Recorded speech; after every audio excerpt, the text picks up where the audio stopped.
One of the best things about Airsoft is you never know something completely out of the ordinary is going to hit the market. And on today's not sponsored and unbiased episode, we have something a little bit less common to hear from the Airsoft community, the Raptor SR-2M. When I saw the photos of this thing release, I knew it was something that I had to bring out on the channel. And I'm not talking about its coffee brown furniture because I ordered it in black originally and then contacted the company and begged them to change it. But instead it was because internally its construction is similar to something of the AS Val, at least in its real steel variant, which certainly opens up the question, Airsoft GBB AS Val, when? For anyone who's been around longer than just the start of this video, you know I'm an absolute nutcase for anything Russian, such as things like the PB2K, and I'm an absolute AK guy through and through. So I'm going to try everything I can not to geek out during this review, keep things as unbiased as possible. Let's get into the unboxing. Now, depending on where you import this from, your box may look a little different than mine. There are actually two variants from my understanding. This is the one that's coming into the United States. As we go ahead and pop this thing open, you'll see a very simple, I wouldn't even call this user manual or instruction manual. I don't know, it's kind of a poor job. It showcases every single item part on the inside of the SR-2M, but that's honestly all it does, and it's just printed on a flimsy piece of paper. When you're first showcased with the replica, you'll pull it out of the box super excited, and then you'll quickly realize that your hands are covered in some nasty brown goo. I know it doesn't look like it on this replica. That's because when I first opened it, I actually pulled it all apart and had to clean it because things were just leaking everywhere from whatever factory lubricant they put in here and didn't clean out and then added in again just to keep things from rusting and obviously breaking, but it is just an absolute oozing mess. So you're going to want to clean that down too. You can see all the residue it left on the foam too. Next, you'll have a mag. It kind of barely fits inside of the foam pocket. And then a small little Ziploc bag that showcases a small plastic piece that'll go on the inside of your mag in case you want to enable the dry fire mode. Yeah! Towards the end of the video, we'll take it apart and showcase its insides, and I'll share with you all my real opinions on everything here. But first, I just want to show you all the functioning parts. To start, let's move into the stock. All you have to do is pull the front piece back to unlatch it from the front sight. It will fold because it is under spring tension, and then latch it behind the button on the lower portion of the lower receiver. Thanks to the crossbar on the rear and on the front, the stock is actually pretty sturdy when fully extended, except this part wobbles completely. It's under spring tension, you shouldn't notice it when shouldered, but something to keep in mind. This is not ambidextrous, but on the left side of the stock you will find a small mount to lock your swivel to, followed by a metal lower upper receiver and dust cover. The user interface of the SR-2M is a little interesting. You do have your fire selector switch, which is semi and fun mode, but then you also have your safety and your fire mode, which is on the opposing side. Once you drop that guy into fire mode, you can fold the charging handle down, pull the bolt back, it reciprocates, and then drives itself forward. You cannot use it in the unfolded position. It will not charge all the way. Something similar to the Tokyo Marui Mark 23 is the mag release. This is actually the same for the real steel SR-2M. The mag release is a lever that pulls forward just behind the trigger, and that is ambidextrous. I personally am not a fan of these types of mag releases. I prefer them over here, but you know, it's similar, just in a different place than the Mark 23. Atop the SR-2M, you will not find your standard Picatinny rail. I do know that they are already offering aftermarket that you can pick up a mount to turn this into a Picatinny rail, and I think some of the US companies are already offering them straight out of the box, but mine didn't come with it, unfortunately. Yes, we'll take a look at the trigger. I can't imagine it's going to be anything special.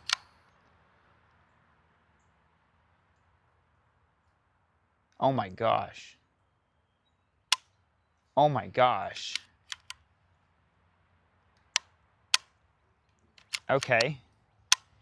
Yeah, that is the mushiest, least responsive, least aggressive reset trigger I think I've ever felt. I feel like I'm pushing my finger into bread, sorry. Now, all of the furniture is plastic that has little texture, kind of similar to the real steel variant, and then the foregrip pops out and back in using this small little lever. Super easy to put out and put back in. It was tight at first when I had unboxed it. Kind of wobbly when fully extended, and super wobbly when collapsed. To take a look at the front irons, we have this small fork up in the front, and it is elevation adjustable. As we work our way to the rear irons, there is no adjustment at all. It's just a small little cutout. If you're wondering how you attach all your muzzle upgrades, I'll show you. Very similar to something like the AKs, there's a pin that locks this guy in place. You got to push that pin back, and then you can unscrew it to expose your 14mm counterclockwise thread. There is an aftermarket suppressor that's designed to go on the front of this, but I didn't pick it up because I saw that when they first released, they were coming in kind of canted and warped, and the quality control wasn't all that great. I know that Raptor actually went ahead and recalled a bunch of them to get that situation solved, so I might pick one up later or down the road. There's also another sling point just to the left of the front iron sights. And before we go field test it, I just want to show you the coolest part, the fact that if you pull the foregrip down, your hop-up adjustment wheel is just on the inside. Try and get you in a place where you can see it so the sun's not killing it. There's your dial. It has more hop to the left, less hop obviously the opposing direction. Just stick your finger in and you can adjust that dial. It doesn't click, it's strictly friction fit. Super easy to access, and it's nice that it's right there. You can just do it on the field. Let's check out the mags. Simple rectangular stick style mag design. You have your follower, your spring, and your BB loading area. Wow, that's actually a lot tighter than I expected it to be. Okay, so you can pull this guy down with a fingernail, but the track is a little bit tight, and it's not the smoothest thing in the world. I don't know about that. Maybe you're going to want to clean that out. I'll probably clean that out before we keep going.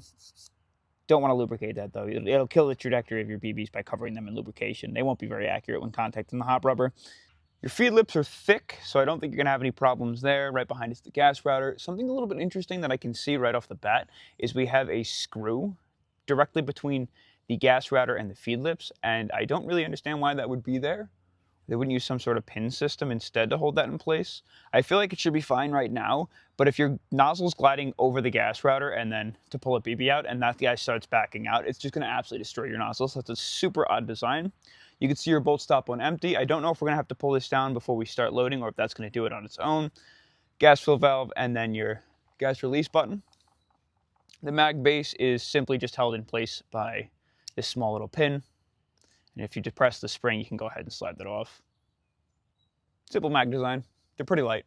Okay, for starters, we're going to use for the entirety of this video some high pressure green gas. It's 60 degrees today, so it's pretty much the equivalent of red gas. We're also going to be running 0.25 gram BBs for the remainder of this video, and we're going to see if it works with the T238 speed loader. So let's just get some BBs up to the top. Cool. And we'll pop that nozzle onto the front, and let's see. Oh. It's always scary when we try a new mag. We got to hold that lower. Oh no.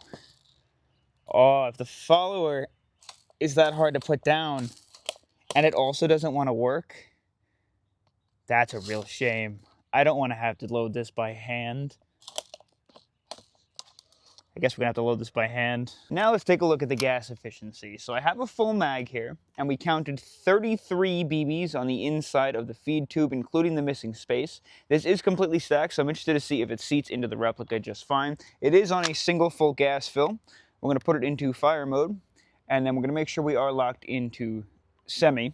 And what I wanna do is see how many mags we can get out of one gas fill, and we'll just continue to empty mag fulls of BBs until we empty all of the gas. Again, as per usual, no forgiveness. I don't know if the hop is set either right now, so we're just kind of gonna give it a shot. In 3, 2, 1. Nothing? Why nothing? Oh, okay, so I'm sorry about that. You do have to pull this guy down every time you load the mag, so keep that in mind. Otherwise, it just blocks the gas fill valve. Let's set the hammer because there should be a BB in the ramps already. And we'll go again. This is the first time that I'm firing this, by the way, since I unboxed it and cleaned it, so hopefully everything functions the way that it's supposed to. I don't have to send this back. Whoa. Didn't feed. That one fed. Dang. No? Why aren't we feeding? Like I mentioned before, feed track is just tight. It's like too tight almost. That's super weird. The follower is kind of pushing forward too. Here we go. Yeah. I hate when replicas do this. Terrible feed tracks can just kill a replica until they wear in. No? Still having troubles. What's the issue here? I think it's because the follower is pushing itself forward and out of the track. I don't know if you could see that here, but I can like push that back behind the BBs.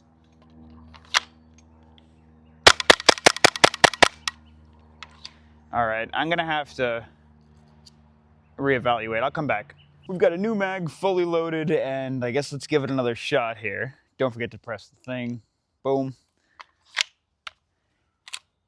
Let's give it another go on semi. First mag fill, first gas fill. Here we go. Yeah, okay, so if I can give you any response as to how this feels, there is almost zero recoil whatsoever, and the loudest popping noise that I can explain to you. It feels like, I mean, obviously the bolt or the bolt carrier is so small so that recoil is not going to be there, but it's just so loud right behind the ear. And again, that trigger is just, it's impossible to find the wall there, like get those repetitive shots, but I guess it's an SR-2M, so I can't expect too much, right? All right, we're all out. This guy obviously popped back up, and there's no bolt lock back on here. And remember, this is the same gas fill, just another BB fill. We have to rip the charging handle again. Dude, tell me I forgot. I hate when they do this. I hate when any mags do this, if I'm being totally honest with you. I just don't understand why. You have so much room there. Why don't you come up with a different design?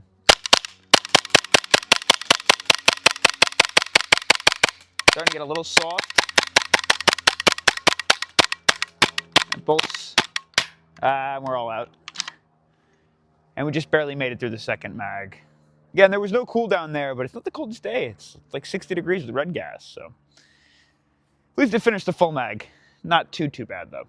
Next, we're gonna play around in fun mode. So we'll go ahead and flip that guy up. And we'll get that mag that is newly filled with gas and BBs. And let's just lay down the law with the trigger and see if it can handle full auto without stopping until we empty the mag.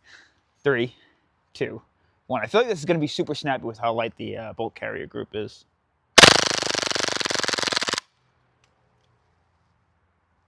Oh my gosh. We emptied it. And you can see a lot of the BBs are kind of just falling all over the place. I think a lot of that just has to do with the fact that I overgassed the mag. Just spewing extra gas out. But I guess let's fill it again because it totally can handle it. Based off of how our semi went, I can't imagine that this is going to do any... I'm going to keep forgetting to do that. Better. So it probably won't even make it through half of this mag, but we'll see. I think it might actually do a little bit better at the start, just because it's not going to have all that gas pressure spilling out the barrel, so hopefully those BBs will fly better. All right, again in 3, 2, 1. Yeah. Like I said, half a mag. For the SR-2M, when it comes to gas efficiency, I wouldn't necessarily be going around bragging about it, but it's kind of similar to that of like a lot of the Glocks or high Kappas. They don't have the biggest gas reservoir. The gas reservoir is relatively small, and they do hold a decent amount of BBs, so it's all right. Next, I want to play around with some accuracy, and we have a small body size target at about a distance that I would imagine you'd be contacting people in a CQB environment. We're going to throw this guy on semi, and again, our hop-up should already be dialed in. And we'll throw a handful of rounds down and see how many we make contact with on target. Again, I'm just using iron sights here, so bear with me. Let's line them up. Yeah, we're good. That's 1. Just a miss. Hit. Hit. Miss. Hit. Hit. Hit. Hit. Miss. Hit. Hit. Miss. Hit. Hit. Hit. Hit. The accuracy's not that bad. They're finishing off in some fun mode. This thing's so fast. For this portion of the test, I'm just setting up our chronograph. I want to see what kind of power readings we're getting as well as groupings. So our ammo is set to 0.25, and hopefully our FPS isn't just bouncing all over the place. Just going to send a couple shots down to the chronograph on semi. And this is the freshly filled mag in 3, 2, 1. 304 FPS at 1.08 joules. 298 FPS at 1.04 joules. 296 FPS at 1.02 joules. 297 FPS at 1.02 joules. 296 FPS at 1.02 joules. 293 FPS at 1 joule. 293 FPS at 1 joule. 288 FPS at 0.96 joules. 291 FPS at 0.99 joules. 287 FPS at 0.96 joules. 286 FPS at 0.95 joules. And 283 FPS at 0.93 joules. So our groupings are fair. Obviously, they're not like a super tuned sniper groupings, but we are within CQB range for most areas around me. So that's nice to see. You guys want to run a couple of drills, check out some of the ergonomics here? I kind of do. Lock it in semi. Here we go in 3, 2, 1.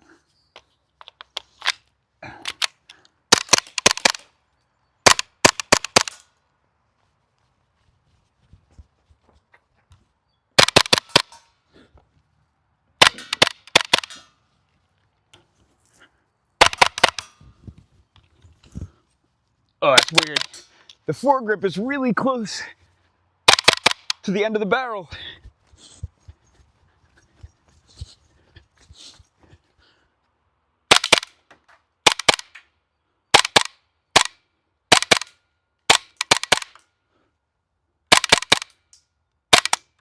Dang. All right, the accuracy's really not too bad. An adventure or what? Let's break it down. Simple as any gas blowback replica, we would need to remove the mag. And now, similar to things like the AK, we have to pop off the dust cover. It should be as simple as just depressing this button back here, I believe. It is a lot tighter than I expected it to be. There we go. So this should be rather simple. It's just like taking down an AK with a couple extra steps. What we're going to do is remove the spring and guide rod. Be careful not to bend it too much. That is a steel internal spring and guide rod.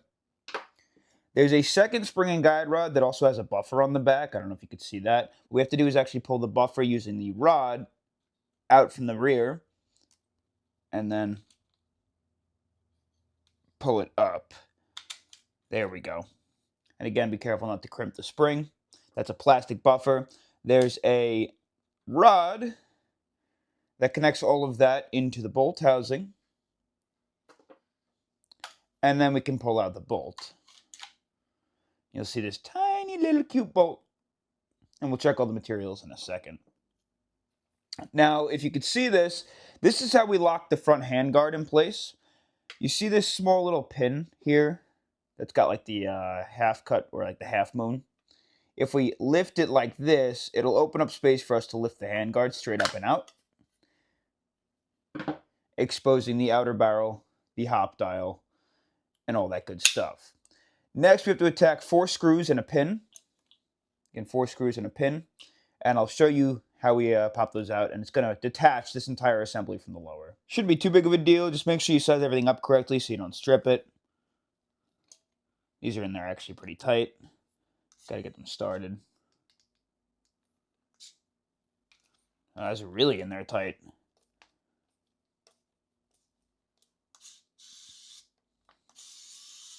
There we go.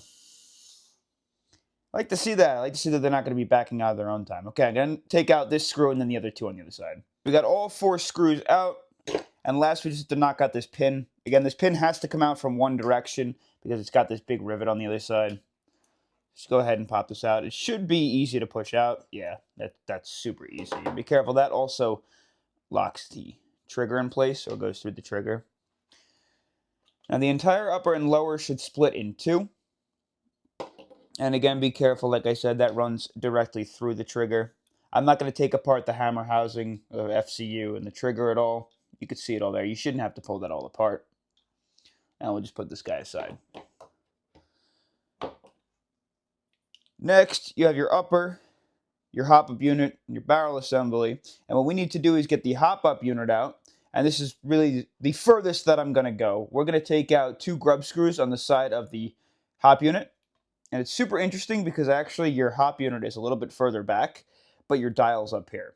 Obviously, it'd be convenient if those were the same size as the screws we just took out, but those grub screws aren't, unfortunately.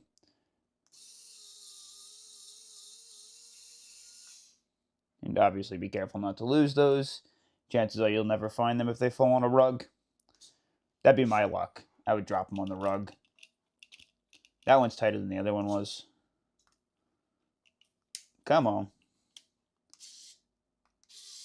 There we go. Yeah, and you could see, based off looking at them, those are all Loctited in place. So that's good to see. Now the entire hop-up unit should actually pop out. Chances are we're going to have to push the inner barrel out from the inside, so I'm going to get something a little bit soft to do that. And just giving it a little bit of a nudge, just until it starts popping out the back. And then keep a finger on the top, because that's going to be your hop arm. Now you should see, just out the front, our hop arm and the spring, plus the connected nub that they have on that, all just fall straight out. Now there's really no need for me to take this apart. You can kind of see it's a basic hop-up unit with a hop arm. If you pry this up a little bit, you could see the little rubber nub on the inside there. And that arm is, that we showed you before, is designed to press downwards, or I guess technically like pry upwards on this guy to engage the hop on your hop-up bucking. This rod's going to lock everything in place, and you can see there's a small nub on one side. What we're going to do is just twist it until it gets to the point where it can pop out, going through the cutout that's inside of, I guess, I don't know, is this a trunnion? I don't know, I have no idea what you'd call this, but that's your rod that pops out. Okay, so you see that track on the inside of the hop unit? That is where this guy fits. And it sits facing upwards in this orientation, so this is going to go up into the ceiling of the SR-2M, with the spring situated just like that to create tension between the inside wall and the arm. If I can find the hop-up unit now, this will latch. I'm going to try and hold this in a way where I'm not going to lose the spring. Up under there. And as we tighten down the dial, it's going to apply tension to the hop-up arm. Again, upwards tension. Sorry, I can't get that on there. And it's going to drive the hop arm down. So imagine this arm is pushing upwards and that arm is pushing downwards, therefore increasing hop on the nub. Does that make sense? Before we reassemble it, I'll kind of just go through and check out all of the materials. The surfaces where your bolt is going to slide against are steel. All of the hammer components are not. The springs and pins are steel, as well as the screws, obviously. But I think these are some sort of pot metal or aluminum. If we check out the bolt carrier is going to be aluminum. So is the guide rod. We have a large nozzle. This thing's pretty thick. It's got a good air seal, too. Definitely uses better cleaning. Spring and guide rod. Obviously, spring is steel. Take a look at the guide rod. Steel. For your buffer, the buffer is going to be plastic. Your spring and guide rod on the bottom, though, are steel. The second little component is aluminum. Mock gas block is aluminum. And obviously some of the other components like your handguard and whatnot are going to be plastic. And then we have I'm picking up all the screws and stuff. And if you can't tell by just like looking at it, the hop-up unit is aluminum too. Let me get this together and I'll share you all of the final thoughts. Bang, it's back together. My hands are all greasy. And there's one thing I want to mention before we share our final thoughts. The SR-2M's dust cover has a hard time getting put on. And a lot of it has to do with the fact that its tolerances keep it a little bit more like on the flimsy end. and it keeps getting stuck on one of the sides of the position where the stock connects to the lower receiver. Also, since it's got like this little concave on the inside where the button is, for some reason, after you halfway press it inwards, if I can even get it off, see, it's just so tight. Anyways, when I go to press it inwards, the button gets stuck halfway, so you have to like get in there and press it again in order to get that button to depress all the way, and then get the gas cover on, or the dust cover on, but you know, I'm sure that'll wear in over time. So what do I think? Some pros, some cons. Why don't we start with the pros, because I'm a positive person. When it comes to the overall build construction of the SR-2M, externally things feel pretty solid. There's no creaking, no wobbling, no jiggling all around besides something like the foregrip, but we'll talk about that a little bit later. All in all, though, it feels pretty solid and it's got a nice weight to it. Out to the range, we did some accuracy testing, and needless to say, at a CQB style distance and a little bit further, I am dead confident I'm going to make contact with my targets. It is gas blowback spec, which is another plus. Your bucking and barrel can be replaced, but I was really surprised to see that the stock ones that come with it handled the accuracy testing we put it through, so well done. Also, when it comes to visuals, I think Raptor did a wonderful job. This thing looks a lot like the real thing, and for anybody who's really into the SR-2M, this is a hot cup of tea. To share props where they have created a design that functions very similarly to something like the AS Val, which not only is new to the airsoft market, but now opens up a whole can of worms for finally gas blowback AS Val.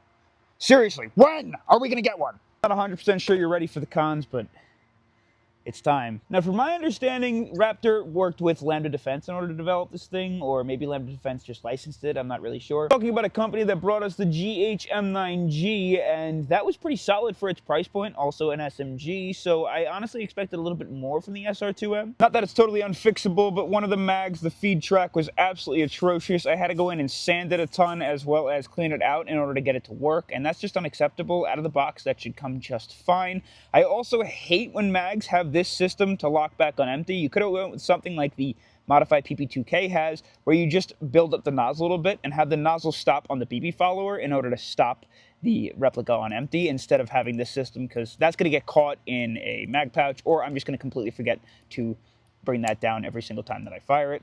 Also, a super weird design that I'm really not a fan of. In order to lock the feed lips down onto the mag, they have a small little bolt directly in between the router and the feed lips, and if that starts to back out, trust me, that nozzle is going to disappear really quick.